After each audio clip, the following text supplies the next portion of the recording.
All right, Rob, let's go here. Part 2. Yeah. What you got here? Well, I noticed you have these basses that you call parts basses that you've done some kind of craziness to put together. I wondered if you could explain how that works. Be glad to. Let me see this one for a second. Oh, I love this one.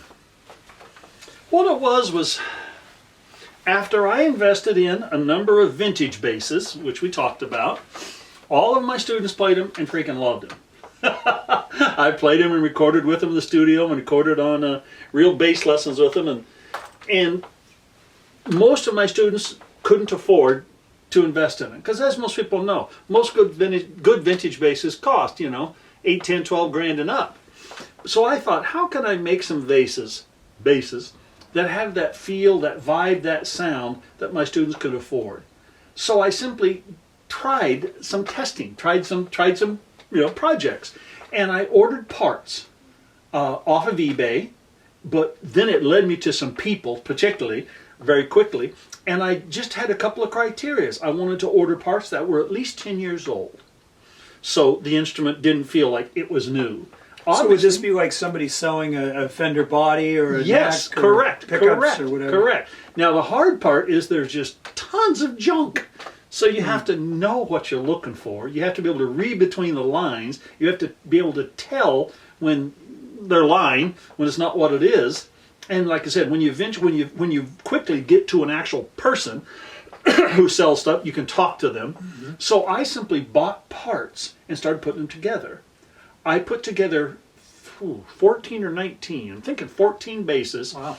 And some of the parts were quite old. Only once or twice did I do that, buy an original 1963 body for, $2 grand.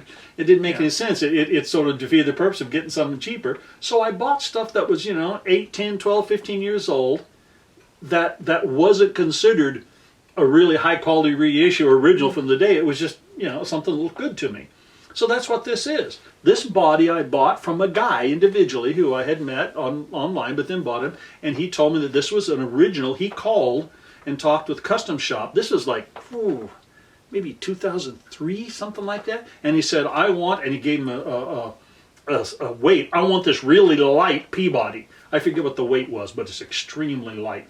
And he said, I've used it for a number of years, but then I want to move on and build something else. So that's why I bought that body from him.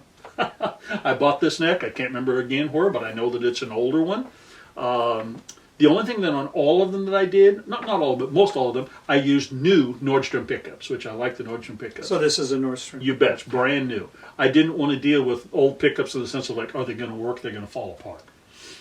So I just bought all the parts. I also very quickly started using new controls in here, Richter controls. Because again, you're not going to see them, you don't know what they sound like if they're old, and I wanted to make sure they were going to last. So this is a parts base. I believe this is brand new. The bridge isn't, it's older. Pickups are brand new, the controls are brand new, the knobs are older of course, and everything else is older here. And this bass to me sounds and plays wonderfully. Oh, you just recorded with it? Yeah, I just did some recording with it. Yeah. Sounded great. This one has the labellas on it like that. You bet. And I didn't know what the history of it was. It's interesting, but it certainly feels like what you were trying to do. It feels like one of these old basses, and it's, so I could sell this bass for something like $1,500 or $1,700 or $1,800. I think maybe $2 grand. No, I think it was 17 or 18, something like that, roughly like that. Basically, I thought I want to sell these basses for $2 grand or less. Yeah. And a bunch of my students bought them and loved them. Every once in a while, I bought a few parts that were junk. I just had no idea. I got, fooled. And matter of fact, you can look around the room there, else, but you can't. See those things screwed on the wall? That was junk. Rob's chuckling because jazz bass over right, there, there's a jazz bass neck that looks like that's a great neck. It's a piece of junk, sorry. And I just screwed it on the wall because I didn't want to mistake and use it on something, forgetting that it sounded bad. Well, most of the time it worked out pretty well. It's not as easy as you'd think doing that. Everybody goes, well, I'll do that. Well, I don't mean to sound arrogant, but you have to know what you're doing. You have to know what to look for, what to listen for. I've put together basses, Rob, for over 60 years now, so I know parts. I understand. So that's what this bass is, and it's a cool bass. I've recorded with it. I've done videos with it. I played this bass on the Brooklyn bass contest last year and won the darn thing, and everybody went, "Man, that old P bass of yours is killer." And I said, "Isn't it?" Yeah. You know, I didn't want to tell him. Nobody knew. I wasn't trying to hide it, but guys said, "What year is it?" And I said, "Oh, it's an early '60s." Man, disappoint them. Yeah, that's exactly right. Sort of like the Three Fingers thing. Remember? Yeah. Yeah. That's another story. That's funny. But yeah, no, it's just a good bass. So from there, from putting these part spaces together, then you started doing your Stinnett Customs. So can you talk about that? How that evolution happened? Well, after I did all these parts bases, and basically, you know, a number of my students who was interested bought them, I thought, I'm going to start making some higher quality bases, but I still want them to feel like your classic Fenders. You know, I didn't want to become a full-fledged luthier and start carving my own stuff. Sometimes people criticize me and say, "Jim, you don't really build bases, you just assemble them." And I say, "Well, building, assembling, whatever." "Well, yeah, man, but you're not a real luthier. You don't carve the bodies." I say, "Why should I? I access the wood from guys who literally are carving 10, 20, 30,000 a year. I don't hide anything. I don't hide the fact that you put that down, Rob, that my I get my wood from Warmouth. They make the best parts in the world. Meaning, you know, it's for guys who build parts. This is perhaps as simple as you can get. It's just an alder body, maple neck, rosewood fingerboard. It's got the standard stuff that I use here, there, and there. But they're all new parts. And it sounds and feels about as much like an old bass as you can get, but it's newish. Now, are these based on, you know, certain years of the necks or anything meaning like that? no, they're just based on certain sizes. Okay. Meaning you can order the necks in a 2 or 3 different standard sizes. If you want a specific, I want it this size, this shape, it costs a lot more, and I don't know that they really like to do it. But this feels like a 1960 P bass. Yeah. Feels exactly like that one over there. Other than the fact that it's brand new. Correct. Nice. Yeah. Yeah, you want to, you can just sand off that so it's nice and worn out feeling. I had not got into relicking them yet. I don't think I will. We joke about it. Kind of fun, wouldn't it? Well, it's kind of fun, except I imagine it turned out looking like junk, because I've seen tons of instruments relic that just look like junk. Custom Shop has it down, and most people don't. It just looked like a bass that had something terrible happen to it. Right? Yeah, exactly. It's like your bass had an accident. Well, it didn't mean for it to do it. So from there, I just started doing lots and lots of options. And, Now, this is the same kind of electronics that you had in the other 100%. one? Nordstrom Vintage. The Richter controls underneath. This is new, but it's the lightweight bridge. It's a vintage bridge, exactly the bridge of the old ones. These are brand new tuners. The only thing I did on the Stinnett Custom was I used lollipop tuners on all of them. I just loved them. I accessed 2 different places, either a Goto or whatever the other one is. You can see them. They're on there. Name of them on there. What name's that one? Is that Goto, or that's the other one? I can't see where it says on it, actually. I forget. There's 2 different companies I use, but if you access those, everything's straight ahead. It says something on there, but I can't read it. Shh, don't worry about it. I used to be able to, but Yeah, me too. Yeah. So I've had real good success with these. The main thing is they're consistent, they're solid, they're going to last a lifetime or more, and I feel like they're very worth the value. Every once in a while I have guys who criticize me in that too. "Well, Jim, I can do the same thing cheaper." Well, go ahead, doesn't bother me. Believe it or not, Rob, I actually had a guy 2 days ago email me, big long email, and he said, I know where you get your parts. He was like accusing me. And I went on Warmouth and I checked the wood, and I know where you get these, and I went and he had this big list of, he said, what they call priced out all the parts in it, cost that amount of money. What I really want to know is if you'll put it together for me. I said, no. It's like, buddy, go do your own thing. I don't make my basses to be cheap, to be easy. I make them to be good. Are there better basses in the world? Well, sure there are. I only charge $2,600 for my basses. And for a quality instrument today, that's real cheap. I've told people, if you want a dollar value in my instruments, they're basically $4,000 to $5,000 basses. I just don't have to pay for fancy stores and for employees and light stuff. No, they're just. You picked all just the right components. I picked exactly what I want. Exactly. Yeah. Here's one of the things that I've become sort of known for, and that's the fretless basses. Oh my God, my fretlesses. Woo! They have such a moi, and they play like butter. They're just wonderful instruments. This one is not a chambered body. I've been using lots of chambered bodies. But this one does have, this has got Nordstrom Pickups course. I like these. These are called blades, the big blades. Actually, technically they're called the J blades, but they're the blades. And the neck is very special. I have discovered, trial and error, what I love in fretless necks that I use. The number one thing is I use the quarter sawn Goncalo Al's neck. I like this wood. I've tried them all. What does quarter sawn mean? What is that? Good. The grain on the wood, you look at it a certain way and you see the little skinny parts. If you cut the wood like this and cut it, it would cut it with the grain and you would see the wide fat grain. Oh, okay. It actually is more stable. All of the custom shop bases are quarter sawn maple necks. This is quarter sawn Goncalo Al's, and I like the sound of this with all the necks on any of the bases. I've got it on all, but particularly the fretless. And on this fingerboard, this actually happens to be a ebony, and this is a black ebony, as you can see. I've got a number of the bases where I use Goncalo Al's, and I use a Macassar ebony neck, like this one here. This one's a little bit unique. It's a PJ configuration. Here's one. Yes, this one's a J base, but you can see the Goncalo Al's. And this has got, this is a Macassar ebony, which has a little bit of a grain, like some coloration in it. This is a chambered body. Warmoth does their chambered bodies with like little holes in it, like honeycomb, about the size of my finger, all over the place. And it's lighter, and it just has a sort of a nice vibration to it. This combination just sounds, again, you can see all these demonstrated on my, on the channel here. Just sounds beautiful. Absolutely love it. Isn't there one that looks just like this? Oh, right here. Fretted version? Yeah, here's a fretted version of that same body. Not same, but when I bought that, they had 2 or 3 of this kind of wood, so I said I want them made out of that. This one happens to have a roasted, highly flamed roasted neck, and this is the lightest base I've ever made. This is 7 pounds, 13 ounces. Now, did you say, is this a chambered body also? Oh, yeah, it's chambered. It sounds just wonderful. Of course, you can see the blocks and stuff. Now, the electronics that you use, are these all the same, these 3 that you've shown us? All of them. Yeah. Every one of the Stenik Custom, I use same pickups, Nordstrom. He has a bunch of different varieties. I use the, I just forgot, sorry, senior moment. Wait, is that the... I was talking about the controls. Oh. And the same picks. I use the same hardware, the same things there. This one's a very unique one. There's 2 of them here that I wanted to show you that's pretty unique. This one is one of them. Check this out.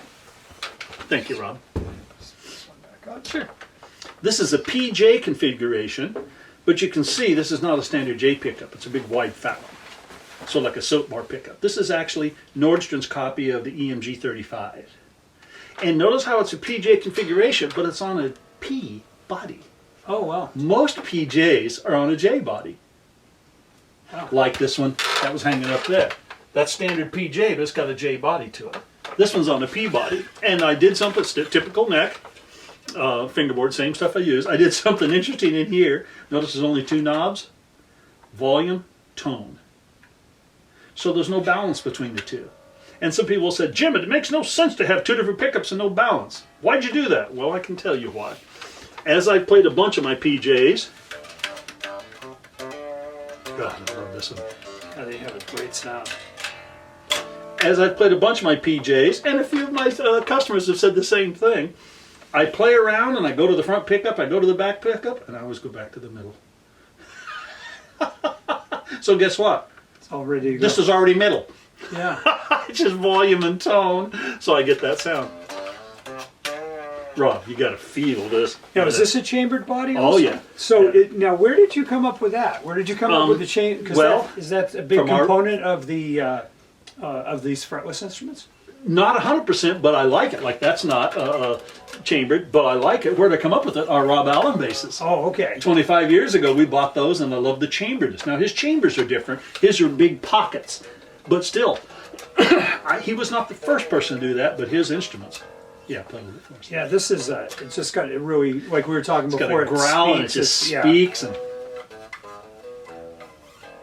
Yeah. Isn't that nice? Beautiful bass. You can see the demos of this, and whoo, the sound of the demo of this is just amazing, just unbelievably cool. One thing you can't really see on these that's really nice is these really interesting knobs on these. I do that a lot of them. They're really something that they're real high quality ones. I forget the guy's name I get them from, but they're custom ones. Yeah, it's a beautiful instrument. Just got that sound immediately. Yeah. One of these I played on something we did. I think. I was going to find that one. I don't know where the heck that one is, but you played it on a couple of videos we did. Yeah, and it just sounded incredible. Yeah, these fretless instruments are they're very special. I've ended up selling more and more of the fretless over the last couple of years because they just, I mean, the combinations of the wood and the fingerboard and the pick, everything is just a knockout. As opposed to, here's one that's very standard. Well, the neck isn't, but here's just a standard P. Just a with the cool knobs. Cool knobs, yeah, but this is not chambered. Just right straight ahead, vintage pickups here. The only thing that's unique about this one is quite unique, and that is the neck is Wenge. It's got a really strong, punchy mid sound to it.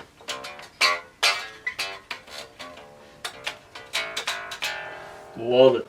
Yeah, wow, you can hear that immediately on it. I just built this one out maybe a couple weeks ago. Yeah, it's a cool bass. That's great. So these are instruments that Fender never thought of. Interesting enough, if you'll notice, Fender's coming out with tons and tons of variations on their woods and combinations and stuff. Yeah, it's there. So I've just had a great time making these. I love it. Everybody else seems to love them. See if I left out any back here that I put up here. No, that's pretty much all of them, I think. Excuse me. Yeah, I just, they're fun. They sound good, and I love making good instruments for people. I don't really, think of this as my business. I mean, it is, but I'm not excited about being a luthier. I just like making basses for friends of mine that love them. Yeah, and these sound incredible too. So which one did you want?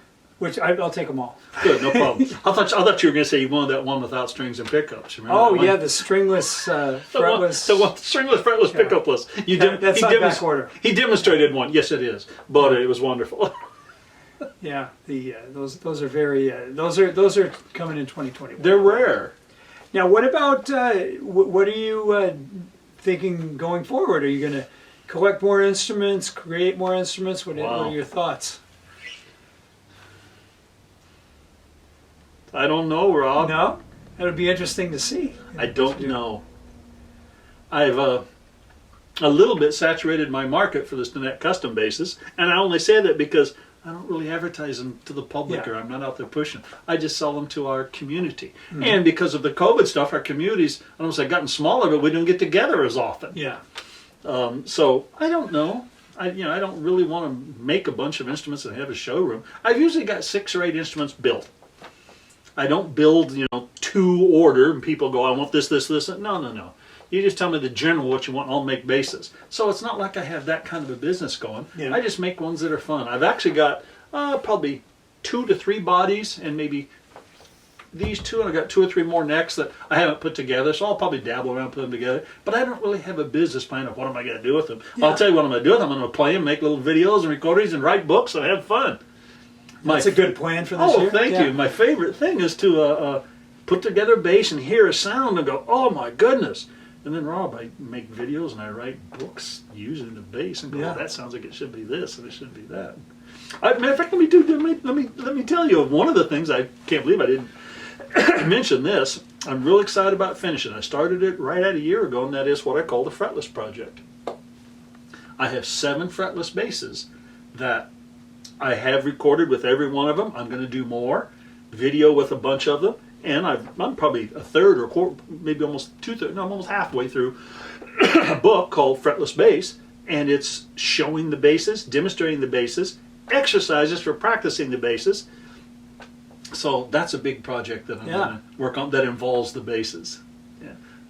It's some incredible fretless instruments. I've got a few of them. Yeah, not only these, but I've got some, older ones. I got the Rob Allens, and I've got a Jaco Pastorius, tribute bass, and I've got a bunch of. Yeah, you did videos with all of those, right? I've done videos, excuse me, with every one of them so far, but just so little introductory ones. I'm going to do some more serious ones.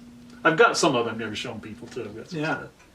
Those are the ones the government doesn't want you to know. That's exactly right. So we've got to be careful. I'm hoping later in 2020, 221, things will open up. You know, You can show those from the vault. you betcha. Rob, thanks a million. This has Well, been a thank lot you. of This fun, is great. man. I learned a lot about these I spaces. appreciate it, So, Rob. Absolutely. Everything you do. Fire up, you guys.